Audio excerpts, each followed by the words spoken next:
এর আগে আপনারা জানেন যে গেম চেঞ্জার দাদা বলে পোস্টার লাগিয়েছিলেন মণিশঙ্কর এবং তারপর এইটা হচ্ছে আগের পোস্টার এবং তারপর তার উপরে শাস্তির খাড়া নেমে এসেছে এবং শাস্তির খাড়া নেমে আসার পর ফের অভিষেক বন্দ্যোপাধ্যায়ের হয়ে সওয়াল করছেন এই মণিশঙ্কর মণ্ডল।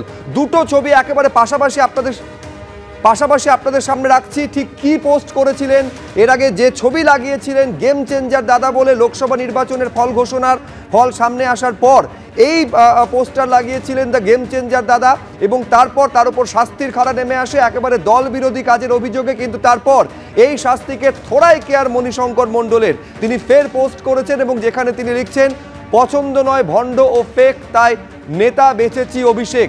তৃণমূল থেকে বহিষ্কৃত হওয়ার পর পোস্ট মণিশঙ্কর মণ্ডলের।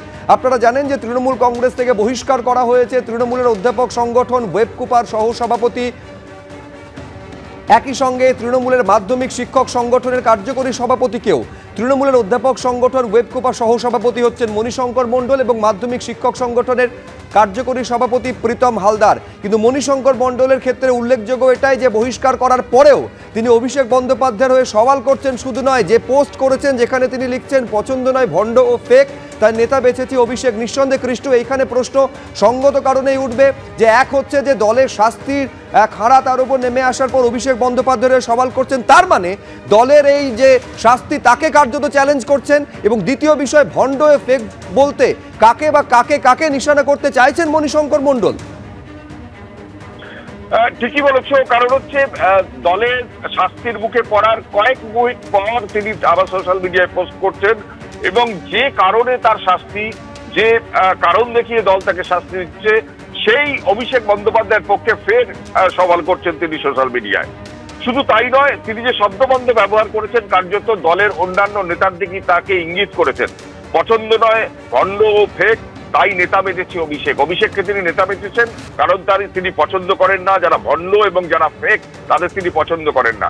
স্বাভাবিকভাবে কার্যত দলের বিরুদ্ধেই প্রকারান্তরে তিনি হুঁশিয়ারি ছুড়ে দিচ্ছেন। এবং আরো একটা বিষয় তাৎপর্যপূর্ণ যে তিনি যেটা প্রশ্ন তুলছেন মৌখিকভাবে, যে দলের সর্বভারতীয় সাধারণ সম্পাদক অভিষেক বন্দ্যোপাধ্যায়, তার নামে যদি পোস্ট করা হয়, তার নামে যদি হোর্ডিং দেওয়া হয়, দলের শাস্তির কোপের মুখে পড়তে হবে কেন? দলের সর্বভারতীয় সাধারণ সম্পাদক তিনি তো দলেরই, সুতরাং তার জন্য পোস্ট করে কেন শাস্তির মুখে পড়তে হবে? এবং এটাও খুব তাৎপর্যপূর্ণ ঘটনা, দল বিরোধী কাজের জন্য অভিষেক বন্দ্যোপাধ্যায়ের ছবি দিয়ে যিনি একাধিক পোস্ট করছেন তাকেই বহিষ্কার করছে শাসক দল তৃণমূল। এবং সেই বহিষ্কারের পরেও আরো বিদ্রোহী হচ্ছেন শাসক দলের এক বহিষ্কৃত শিক্ষক নেতা।